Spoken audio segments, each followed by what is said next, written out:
Stupid text message leads to best friend's murder. Oh, wow. That's crazy. Okay. Tapping in, chat. Tapping in. 21, just after midnight, in the town of Lake Park, Florida, the West Palm Why Beach are these Sheriff's always in Office Florida, too? received a chilling 911 call. This is 911. Where's your emergency? We need ambulance. Where are you? I don't know. We're in North Lake, 40th Street, and Broadway? Broadway, yeah, 40th Street, Broadway. What's going on? We have someone who's shot. He's shot? Yes, he's not moving. Please hurry. Brody The been voice you've shot. been listening to belongs to a 21-year-old man named Keyshawn Jones. As you just heard, Keyshawn just witnessed his friend being shot. The man firing the gun was none other than ex-NFL player Travis Rudolph. On the night before, the evening of April 6th, 2021, Travis and his girlfriend Dominique Jones, who is Keyshawn's sister, were engaged in a drinking game commonly referred to as Drunk Uno. And Travis was losing. Why I ain't never heard of that? Isn't that just regular Uno for like people and shit? You just drink. Nigga, who the hell calls that shit drunk Uno? Let's be playing games to shit.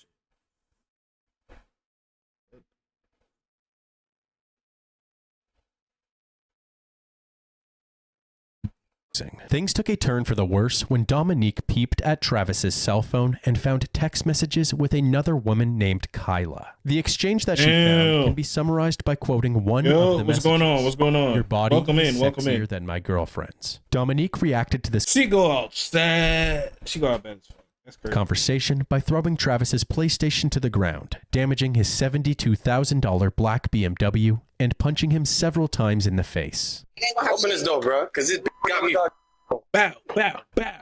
Dominique, stop. Who are you calling it, bruh? Travis retaliated by pushing her to the ground on his front lawn. Moments later, a very erratic Dominique informed her brother Keyshawn what happened. Keyshawn responded over text, saying, "Travis is a dead man walking," to which Dominique replied, "Shoot his shit up." Not long This is why you shouldn't escalate certain things. Obviously, yeah, he cheated, nigga, punching his shit, all of that.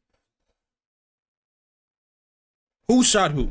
That's what we gonna figure out. Keyshawn and 3 of his friends showed up at Travis's home at 550 Teak Drive Damn. in Lake Park, Florida. His friends were Christopher Lowe, Tyler Robinson, and Sebastian Jean-Jacques. That nigga Haitian. Yo, daddy go whoop your ass. Travis and his brother Daryl answered the door, and a fight quickly broke out. Who is it? Where Travis at? Where Travis at? Travis at? The 2 brothers were outnumbered, so Travis retreated back inside. This is where things get ugly. When Travis went back outside, he was now holding an assault rifle. As they attempted to flee the This nigga ran, tripped, and then he's about to start just busting shit. Listen. scene, Travis fired dozens of rounds at the group's black Cadillac. Within moments, Keyshawn dialed 911, bringing us right back to the call at the beginning of this video. Yo, what's going on in TikTok Where's your chat? emergency? We need ambulance. All right, no problem, sir. Did you see the person who shot him? Travis Rudolph. Travis Rudolph shot at him? Yes. He came outside with the gun and shot at him. Shot at us. He shot at all of us. Okay, but where did that Y'all all just happen? broken onto his property. What did you We expect? came to talk to him. He came outside trying to fight. We were trying to get to the car. And he went back into the house, got a gun, came outside. We were in the car driving away, and he started to shoot at us. Okay, now, how many other people are with you right now? 2, and my son who was with us, I don't know where he's at. He drove away as soon as he started shooting. Yes, please. Damn. Please. Okay, this is the police.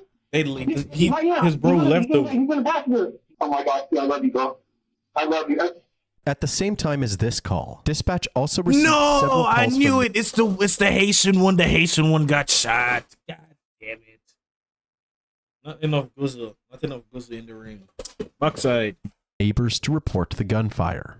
911, what's your emergency? I just heard a ton of shots behind me. I just heard shots fired. It sounded like 10 gunshots. It's a guy out here saying that he's just been shot. Police were immediately dispatched to both did he the survive? location of the Cadillac I hope as he well as survived. Travis's home. Starting with the location of the vehicle, police were met by 3 people: Keyshawn, Chris, and Sebastian. Keyshawn and Chris were unharmed, but tragically, Sebastian had succumbed to his gunshot wound and was pronounced dead upon arrival. An autopsy later determined that he had been shot 10 times. Yo. That bro aim gotta be on some dead shot shit. He shot 12 times and 10 of them hit. What? Who is the player? What did he play? Who did he play for?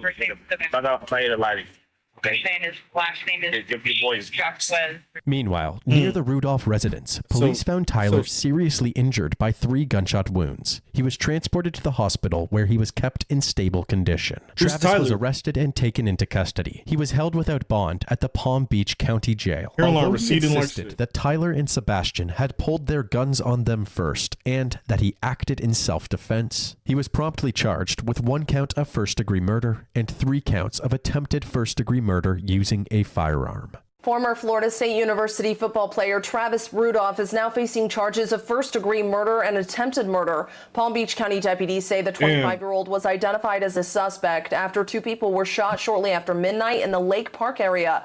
1 man died. The other was taken to the hospital for treatment. Rudolph was arrested shortly. Is this during COVID? Why is she at her house? In a GTR racing chair, gaming chair. With the logo in the background, she repping her shit. After. Back at the crime scene a couple of hours earlier, Detective Emily Vanderlaan of the West Palm Beach Sheriff's Office led the homicide investigation with a team of over 50 police officers. Keyshawn and Chris immediately admitted to the police that Dominique told them of a physical altercation she had with Travis earlier that evening, which is what prompted the visit to Travis's home to confront him. They alleged that upon arriving at Travis's front door, Travis and Daryl physically attacked them. As the altercation escalated, Travis ran inside the house, grabbed a gun, and opened fire. Both Keyshawn and Christopher maintained that they were unarmed during the incident. It's important for us to know where it happened. Where did this occur? Travis Rudolph's house. What is Travis Rudolph's house? Who's that? Travis was my sister's ex-boyfriend. Hey, So I don't know who that is. Travis. Okay. But hey, We're outside trying to argue. We're not trying to argue with him. Okay. We're on our way out. We get to the car. He runs back in the house, grabs his gun, comes down and starts shooting at us while we're trying to leave. We got to his house, knocked on his door. He just came out with aggression, anger, energy, trying to fight. So I'm trying to figure out what's going on. We didn't have no guns. It was quiet until he came into the street. And then I heard gunshots. It wasn't no shots from us. And then he's shooting. Sean gets in the driver's seat. Damn, that's all they needed. That's all they needed from the front seat. And I ran and I jumped in the back. Okay. And then I started hearing shots ringing. And that's when I ducked down in the back right seat. And that's then not funny. I'm sorry. There's just shots coming through the car windows right next to me. I don't know. I heard Sebastian say, he said, I'm hit. Along with the statements from Keyshawn and Chris that night, detectives were able to record an interview with Tyler, who was still at the hospital and had just woken up from surgery. In Tyler's statement to the police, he reported that Travis had shot at him, hitting him in the back as he tried to flee from the vehicle. He also stated that he and his friends... If y'all don't understand, well, that's Florida. Here in Georgia, if the aggressor onto you starts to flee, and their back is turned to you and you still apply aggression, you are now the person that's in trouble and is going to jail. Know your gun laws. Don't do no dumb shit. Bring a firearm. Mr. Tyler, just explain to me what occurred tonight. There was an argument between my sister, Dominique, and her boyfriend. This isn't my blood sister. This is like my best friend's sister. She's basically my sister as well. He put his hands on her. So we went over there to talk about what happened. And you guys got into a physical altercation. Yes, sir. Everyone's fighting, and then finished fighting. Her boyfriend ran into the house and grabbed like a big gun. I just hear bullets hitting everywhere. And he's just chasing me, screaming, he's gonna kill me. I was running for my life. Tyler's story changed a couple of hours later after police had found a gun discarded in a bush near Travis's home. He admitted that the men had brought it with them and that he was the one carrying it. What happened with your gun? I knew I was going to have to either talk to the police, and I didn't want to have a gun on me and worsen the situation. So when I jumped over the gate, I literally just took my gun out of my pocket and dropped it on the floor right there. But prior to that, I didn't pull my gun out at all. Discovering another firearm added some credibility to Travis's self-defense claim. However, police were still uncertain who to believe and continued to So piece if he together didn't the fire events it, of that does it night. still? After obtaining a search warrant for Travis's residence, officers conducted a search that spanned the entire property. Sheriff's office. Dum dum dum dum dum. Sheriff's office. Anybody here? During this search, they uncovered 2 firearms, a semi-automatic pistol and what seemed to be the AR-15 style rifle that he was seen carrying on the doorbell camera. Bro, you see how you 39 shell casings were found about 100 yards away. Never from the mind, I spot, take back my suggesting Deadshot that comment. Travis walked a significant distance as he shot at the vehicle. Again, the officers found themselves with conflicting evidence. Could it really be self-defense since Travis opened fire after the men had traveled so far away from his home? Yeah. Or was Travis just angry and pursued them as they left? The These seemed latter. to be the main questions that detectives were asking. On April 15th, 8 days after the shooting, law enforcement invited Dominique to the police station for an interview. She was questioned by the detective about her relationship with Travis and the events leading up to the shooting. She stated that she did not intend for Travis to be harmed and considered the Rudolphs as family. Miss Jones, can I just have you raise your right hand? Do you swear that everything you're going to say is the truth, the whole truth, nothing but the truth? Yeah. Okay. Travis slammed me twice. A 190-pound football player. After you calmed down, did you have a discussion Batista bombed their with ass. Keyshawn or Tyler or any of the 4 who ended up going to Travis's house? Keyshawn said he was going to speak with Travis, so I knew his intentions were to go over there and speak and have a conversation. No, you told him to They shoot do that have a shit up. relationship. Did you speak to him at all about whether or not he was bringing a gun? There wasn't an actual conversation, but when you carry a gun on you, you can visually see it. Like, Just show him the text messages. Get this shit over with. Nobody asked that. You bullshit. you can clearly see he didn't have any type of weapon on him. Okay. And did you have any conversations with Tyler or Chris or Sebastian about them bringing a gun or no? No, not at all. Did you say anything to Tyler after that about bringing a gun, physically harming him, anything like No, that? I didn't tell anyone to bring a gun to his house. And was your intent in asking them to go to Travis's house to shoot him, harm him, kill him, anything along those lines? Not at all. I love Travis. Me and Travis are in a relationship. It turns Y'all out are still that not together? only did Dominique send the text messages that we showed you earlier, but she also deleted them immediately after finding out that Sebastian had passed away. Oh, I was damn. very upset during the time. It was a I just very want to heated understand something. altercation. Just because this is the shit I'm talking about. I honestly want to understand something. So you're telling me after your football boyfriend slammed you through the goddamn blonde twice, 2 times, 2, had your brother go over there to press him, which in turn got his best friend killed. You deleted the message. Understand that. Y'all are still together? Chat. They're still together? Bro. If that's not a waste of a life, I don't know what is. Fuck. That shit is crazy. That me and him got into. When I got back into my vehicle, I texted my brother and Tyler in a group chat, shoot his shit up. You did mention that since sending that text message where you said shoot his shit up, Yes. that you have since deleted it. Right? Correct. When did you delete it? I believe like a few days after everything had occurred, I believe like a day or two, I ended up deleting it because I realized that could look a certain type of way. I realized like that could make me look or portray me in a certain type of way that were never my intention. So it was just an impulse to delete it. I'm not hiding anything. That's why I'm having this conversation with you as of right now. But after Sebastian passed away, I just didn't want it to look a certain type of way. Surprisingly, following this interview, Dominique Jones was not charged and was free to go. Travis, however, was held behind bars until a bail or bond negotiation could be met. During that time, his name was plastered all over the news. Usually his name would appear on sports channels like ESPN, but now his life was front and center on channels like Court TV. For those who don't know, at one point in his life, Travis Rudolph was on his way to becoming a household name. During his college football run, Travis was rated as a 5-star recruit and was ranked as the Bro, look how #1 life receiver just in turned his around. class. He was signed to the New York Giants in late 2017, where he played for 2 seasons. In 2018, Travis was drafted to the Miami Dolphins practice squad, but on his first day of practice, he accidentally injured? tore his right ACL. Unfortunately, this injury led to him being unable to continue his contract. In 2020, after recovering from his injury, Travis was signed to the Canadian Football League's Winnipeg Blue Bombers. But at the time of the shooting, he was waiting for the post-quarantine season to begin.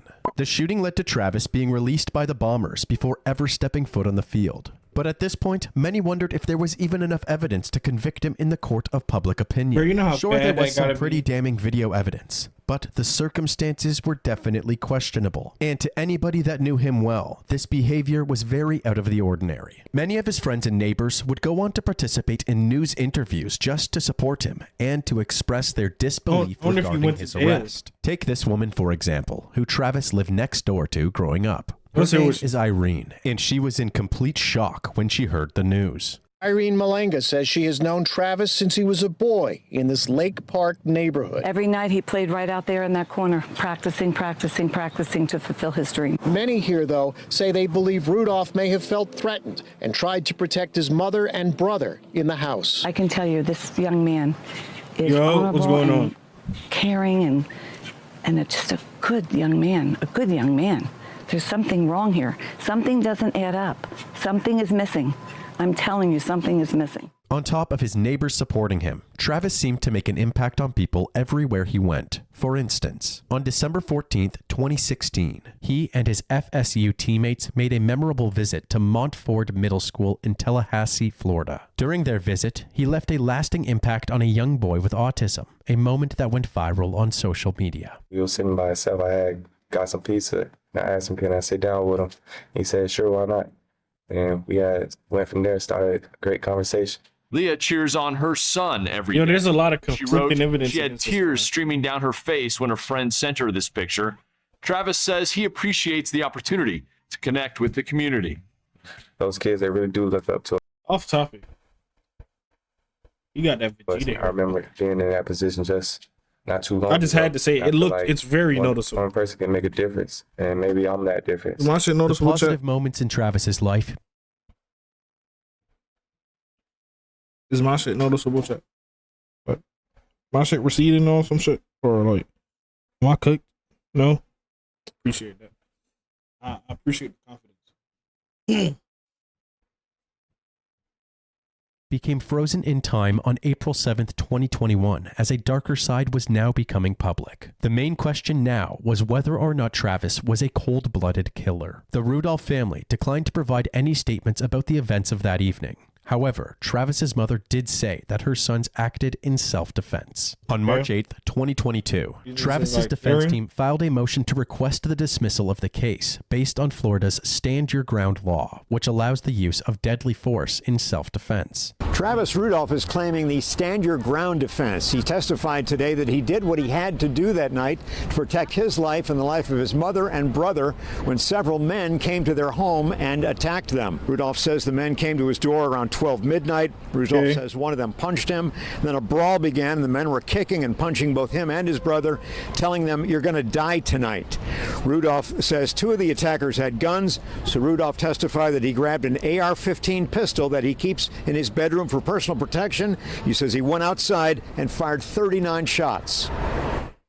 When you're facing two guns, you know, after everything I've laid through and lights off and everything, I'm in fear of me and my brother's life. So at that time, I have the right to defend myself. Circuit Judge Jeffrey Gillen denied the request, leaving a panel of jurors in charge of determining whether or not Travis killed Sebastian to protect himself. If convicted of first-degree murder, Travis would be sentenced to life in prison. At 27 years old, Travis had already accomplished more than a vast majority of the population. That don't mean nothing. He was going to be great. Along with the lowest of the lows. A man who once had it all now sits on the sidelines as the justice system determines his fate. A month after his dismissal was denied, Travis was released on bond after paying $160,000. He was required to remain on house arrest. On Wednesday, May 24th, 2023, the trial of Florida versus Travis Rudolph began.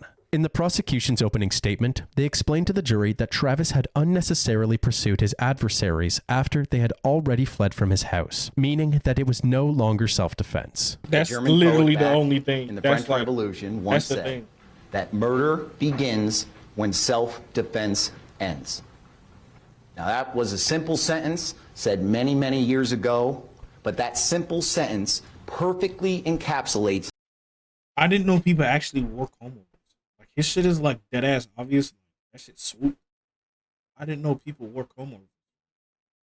Why this defendant right there, Travis Rudolph, is sitting in the chair that he's sitting in. He took it upon himself to take out a semi-automatic rifle-like weapon, pursue 4 boys that were leaving the area of his home, and as those boys were trying to leave the situation that had occurred minutes before, this defendant used that weapon and fired 39 times.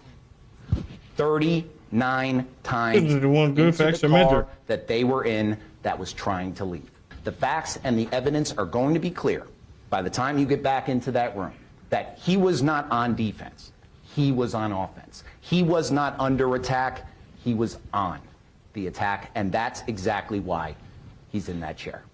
With most of the evidence supporting the prosecution's theory, the defense found themselves in a difficult position. In their opening statement, they blamed Dominique for the chain of events leading up to Sebastian's death, calling her a woman scorned, driven by jealousy. Hell hath no fury like a woman scorned.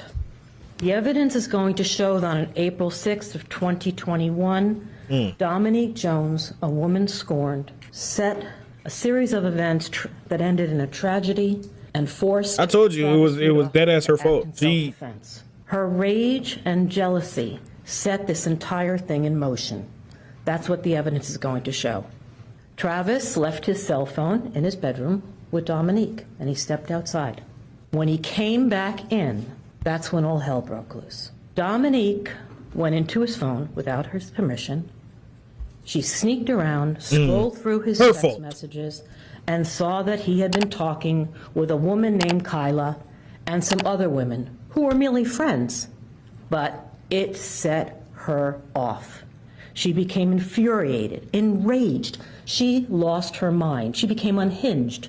What you're going to hear, though, ironically, is she was married throughout their entire relationship and never told this man this.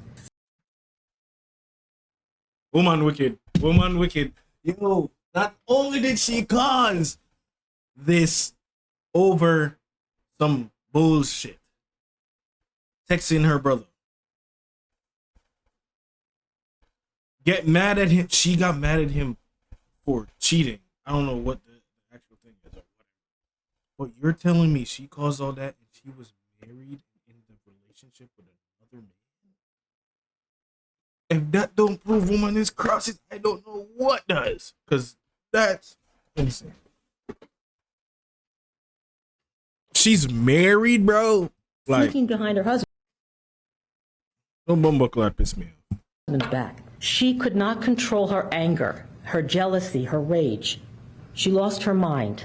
She took the cell phone, smashed it to the ground, and broke it, screaming, "I'm sending my brother over to kill you. I'm sending my brother over to kill you." She then picked up his PlayStation, which was in his room, dragged it to the living room, smashed it there as well, in a rage. She was out of control, whole time screaming, "I'm sending my brother over to kill you. I'm sending my brother over to kill you."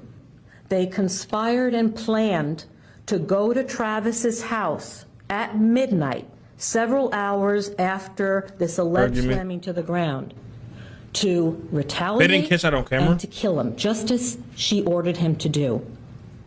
Keyshawn and his armed brothers were not noblemen. They weren't chivalrous. They didn't witness an attack on an innocent woman. They were vigilantes. They were 4 men who went there to retaliate and kill, just as they were ordered to do. We don't want to plunge you in the darkness. We want the lights on. We want the fag unfolded. That's what we want, and that's what you're going to hear from the defense. Travis Rudolph acted in self-defense, and that is the truth. Thank you. The 2 key witnesses brought to the stand were Dominique and Keyshawn. During their cross-examination, the Yo, I thought that was a fucking stud. They look so much alike. Yo. The 2 key witnesses... No, bro, they look so much alike. I thought that was a stud.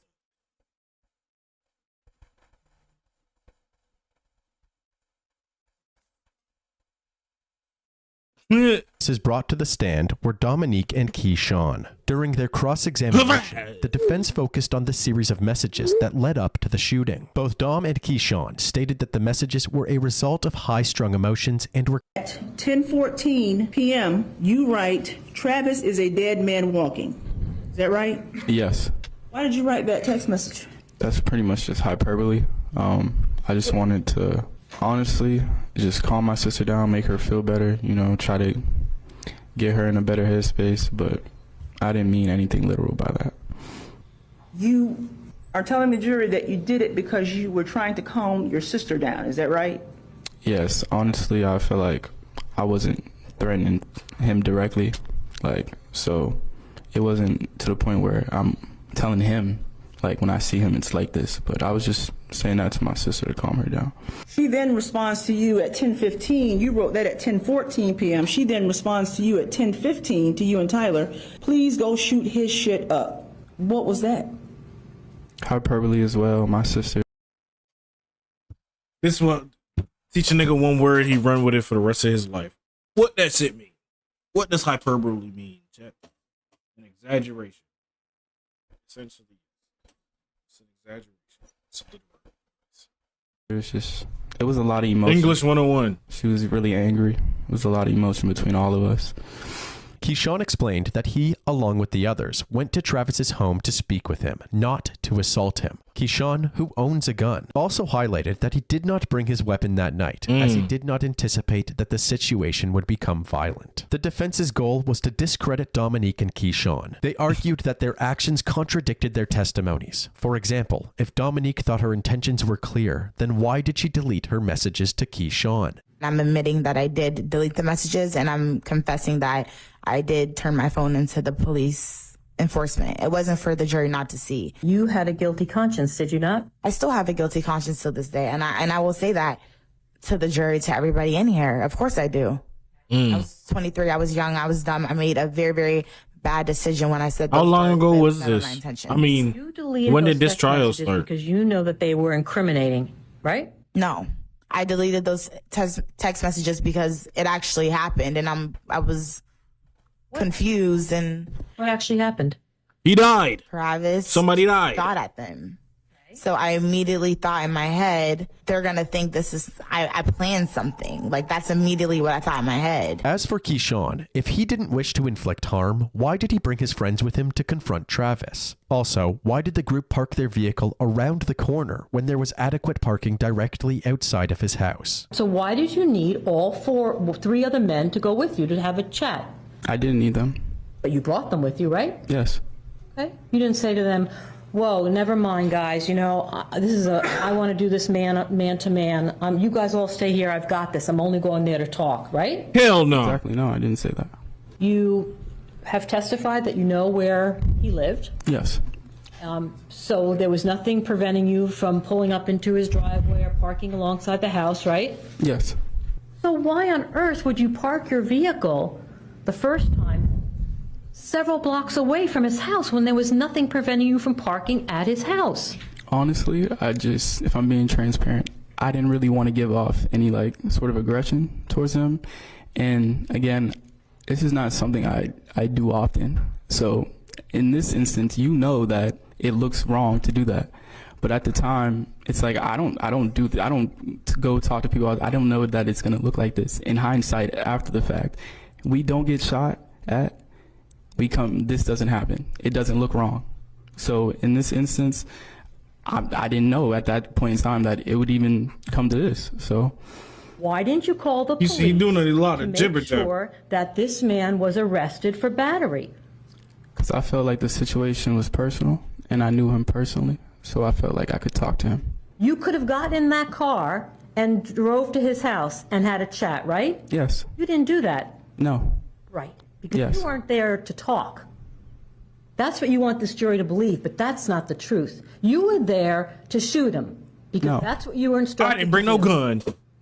Right? No. Isn't that a fact that you guys immediately attacked him, never giving him a chance to do anything? No. Not only were the circumstances leading up to the shooting suspicious, but when examining the doorbell camera footage, it appeared that both Sebastian and Tyler were carrying weapons. The defense had hired John Marasini, a forensic pathologist, to examine Sebastian's autopsy photos. He concluded that based on Sebastian's hand position at the time of his death, he likely died holding a gun. You see this area here in the index finger that suggests of a trigger impression, but that's not nearly as important as what you begin to see here as a palmar surface of the hand has. Didn't he get shot and killed in the car? A little bit of They were already bruising getting shot at, with so some he was pattern probably to trying to it. return So, fire. But when we see That's this, we see that as further evidence of contact with the hand, combined with the overall posture. We think of someone who was embracing a firearm on or about the time they were killed. Do you have an opinion based on all your training and experience if the decedent's hand in the right hand in this photograph is consistent with holding a firearm prior to death or after death as well? It's consistent with the embrace of firearm. What was the last word before firearm? Embrace of holding. Embrace meaning holding. Holding, yes.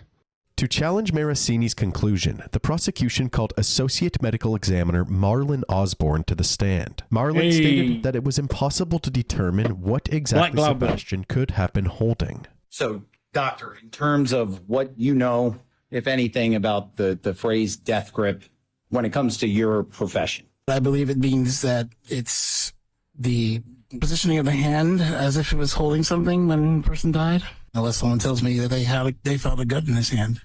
He could have been holding something or nothing at all when his hand's just that in position. Or he could have been holding a can of soda, cigarette lighter, cell phone.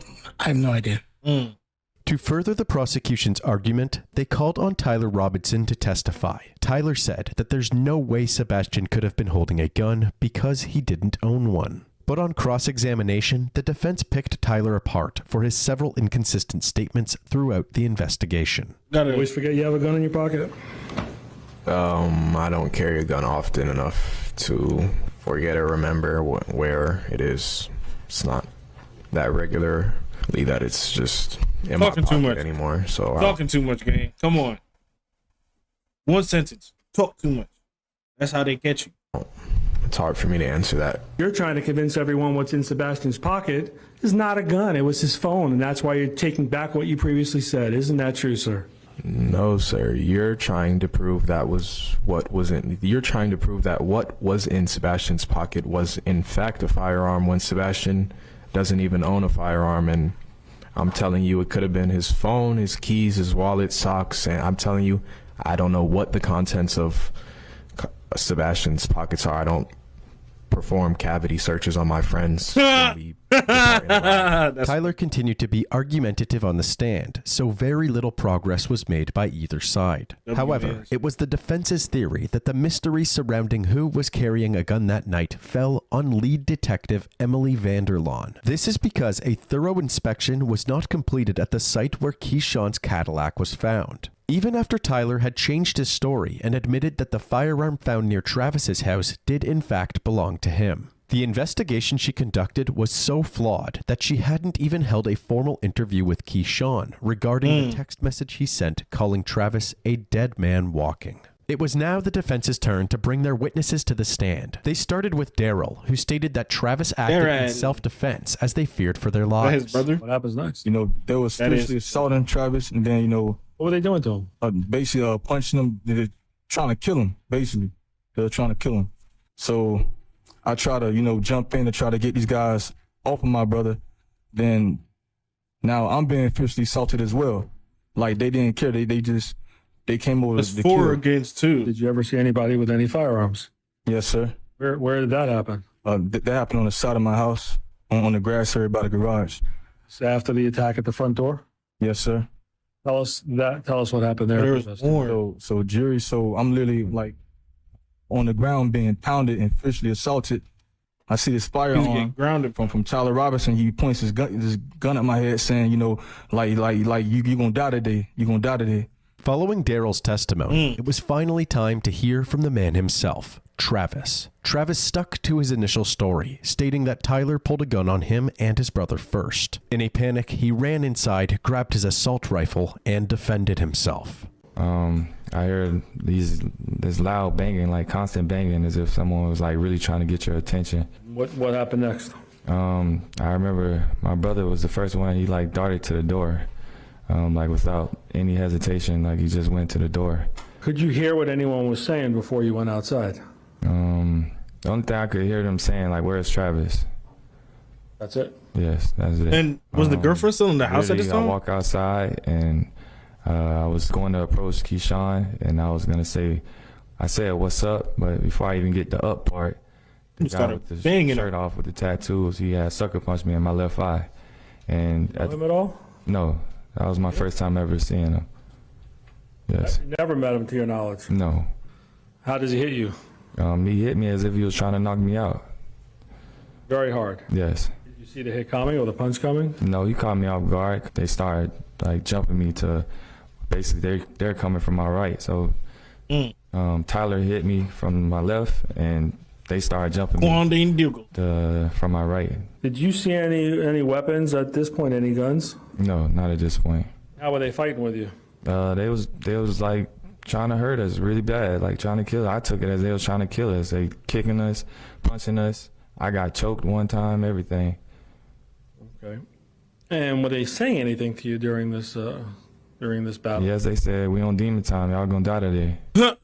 And what did that mean to you, demon time? You know about that? Yo, that shit sound corny when somebody else saying it. Cause what the hell? Ah, nigga, yeah, I'm on demon time. I just Like, they basically like they don't. Excuse my language to jurors, but they basically saying that I don't give a fuck about nothing. I'm coming to handle my business. Is that a new term, demon time? Yes, So Tyler pulls the gun. Do you remember which pocket he pulls it, or no? from his right pocket. Does he point it, or you don't even see him point it? I don't see him pointing because, like I said, at that time, as soon as I see him, pull his firearm, I reacted and I went inside my house. Like I ran to my house. Yes, Was it a matter of life and death even before that, in your opinion? most definitely. So you run in the house, right? Correct. What do you do then? That's when I came outside and I slipped, like you guys seen in the video. And I noticed Tyler was near my mom, so I approached Tyler. Start shooting? No, Do you have any problems loading the gun? no, Pulling the slide back? no. Was it already in the ready position? Yes, it was already one in the chamber. Just like you have your handgun too? Correct. Okay. Is that the way you were trained? Yes. Tell the jury what you see. What do you actually see got when his you story look down the block to When I was looking down the block, I seen two men jumping my brother, punching on him, kicking him. I mean, he's defending himself to the best of his ability. Oh, okay. See, now when they add the pieces to the story, that's why he was shooting them. Do I have on flat? Hell no. That's why he was shooting them. Brother, damn, they moved mad far. I thought it was in the front of the house the whole time. But I mean, I'm afraid for my brother at that point. So You shoot at the guys? no, Why not? because my brother's in that direction as well. So I mean, like I said, I didn't want to shoot anyone that night. Honestly, Did you start shooting before you saw Tyler with a gun? no. Did you see anyone else with a gun? Yes, Sebastian. Ooh. And where was his gun? It was pointing through the front windshield. And where was it pointed at? It was pointing in me and my brother's direction. Did you give him a chance to shoot you? No. It looks like Berlizzi. Took a shot off? No, I don't know. Not to my knowledge. He reminds me of Berlizzi. Because I mean, if I wait for them to shoot, that's the matter of seconds, and it could be me and my brother's life just gone like that. Did you feel that your brother's life was in danger of being taken away? Most definitely. Not only my brother, mine as well too. Any doubt about that in your mind? No doubt. You want to shoot anyone? No, I didn't. Following Travis's testimony, it was time for the closing arguments. The prosecution reiterated the idea that murder begins where self-defense ends. They criticized Travis for firing 39 bullets at a group of men, despite them fleeing the vicinity of his household. They argued that he intentionally started and continued the violence, and therefore he should be deemed guilty of his charges. Can you pursue people who you might think started it? Can you pursue them even as they're running away and driving away and shoot them and kill them dead? The answer is a resounding no. Bring back a verdict of guilty each count. Thank you so much. Afterwards, it was the defense's turn. The defense said that the prosecution avoided responding to important information during their closing argument, including specific witness testimonies and Detective Vanderlaan's mishandling of the investigation. Great argument by opposing counsel, but forgot to talk to you about the facts of the case, about what the witnesses said, about Detective Vandal and her lack of investigation. I didn't know any better. I was watching an episode of The Sopranos. Just the names changed. Somebody disrespected a mobster's daughter, and they went to go whack him. They concluded by driving home the argument that Travis was in fact acting in self-defense, and that the lack of evidence shown to the jury was enough to provide reasonable doubt. But in this case here, the only question you're asked is, really, was he acting in self-defense? Did they prove he was not? And I submit there's no possible way you can say yes, beyond all reasonable doubt in your heart of hearts, that he was not. And if you all agree on that, the case is over. You don't go to first, second, manslaughter, because he's not guilty of a crime. Well, Mike was at all. Unprofessional. He's not. Maybe he's not good enough. Possibly he's not good enough. It's not. It should be a quick verdict, because you don't have the evidence. You'll never have the evidence, and y'all know why now. Thank you very much. As the closing arguments wrapped up, it was now time for the... All right. Oh, guilty or not guilty? What y'all think? Drop it in the comments before y'all say it. Don't cheat. I'm gonna. What? I'm gonna say they're gonna be like he's not guilty. Jury to deliberate on June 7th, 2023. After doing a thorough review of the evidence, not guilty. A verdict was reached in just 4 hours. Damn. Defendant. Verdict. We, the jury, find as follows. As to count 1, we find the defendant not guilty. As to count 2, we find the defendant not guilty. As to count 3, we find the defendant not guilty. As to count 4, we find the defendant not guilty. So say we all, the 7th day of June, 2023, in West Palm Beach, County, Florida. To this day, no other people involved in this case were ever charged. This sparked several online petitions demanding justice to be served, like this one. I feel like the young lady should be held responsible because she sent them over They both got the same hairstyle. I can't trust that shit. there. Had she not sent them over there, the young man would still be alive. Thank you. Or this one. Emily Vanderlaan would ultimately resign from her position as lead detective for the West Palm Beach Sheriff's Office. Damn. As for Travis, in October of 2023, 4 months after being acquitted, he signed with the Orlando Guardians, a minor league football team which is part of the XFL. On December 31st of that year, the XFL merged with the USFL to create the UFL, and Travis was left unclaimed in the dispersal draft. On May 6th, 2024, Travis was set to continue his CFL journey with the Edmonton Elks, but he was released after 2 months. At the moment, it seems like Travis is now SOL. But if there is one thing that we can take away from Travis's story, it's that no matter how deep of a valley you may find yourself in, another mountaintop may be right around the corner. What are your plans there? I'm gonna reach out to my agent, and God's willing, I'll still be able to play football. So definitely plan on getting back to football. CFL or NFL or? Yeah, anyone, just an opportunity. I love the game, so. You're not out of your prime yet, huh? No, I'm just actually reaching my prime. Thank you, God. That's going to be Thank you, God. Thank you. They have- Appreciate it. Good luck. And I love you. Damn, they got away scot free.